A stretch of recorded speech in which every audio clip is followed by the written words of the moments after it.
மத்திய கிழக்கு துறைமுகங்களை தாக்குவோம். ஈரான் ராணுவ மூத்த தளபதி இப்ராஹிம் பகிரங்க எச்சரிக்கை. ஈரான் துறைமுகங்கள் தாக்கப்பட்டால் மத்திய கிழக்கு நாடுகளின் துறைமுகங்களை தாக்குவோம் என ஈரான் ராணுவம் எச்சரிக்கை விடுத்துள்ளது.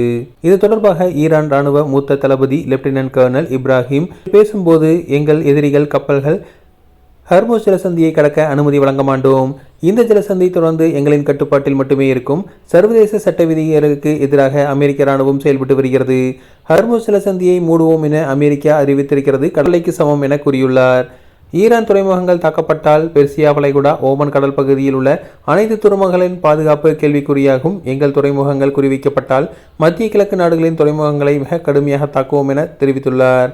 இது தொடர்பாக சர்வதேச பாதுகாப்பு நிபுணர்கள் பேசும்போது, ஹர்முஸ் ஜலசந்தி பகுதியில் அமெரிக்க போர்க்கப்பல்கள் நுழைந்தால் மோசமான விளைவுகள் ஏற்படும் எனவும், அமெரிக்கா ஈரான் இடையே போர் நிறுத்தம் முடிவுக்கு வந்து மீண்டும் மிகப்பெரிய அளவிலான போர் மூலம் எனவும் தெரிவிக்கப்பட்டுள்ளது. ஈரான் ராணுவத்திடம் மிகப்பெரிய போர்க்கப்பல்கள் இல்லை, ஆனால் 5000க்கும் மேற்பட்ட அதிவிரைவு போர் படகுகள் உள்ளன.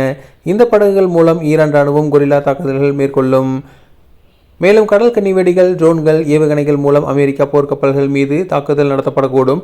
ஈரான் எல்லையிலிருந்து 10 மைல் தொலைவு வரையிலான பகுதிகளுக்குள் நுழையும் போர்க்கப்பல்கள் எதிரி கப்பல்கள் மீது தாக்குதல் நடத்த அந்த நாட்டு ராணுவ தலைமை ஏற்கனவே உத்தரவு பிறப்பித்துள்ளது குறிப்பிடத்தக்கது.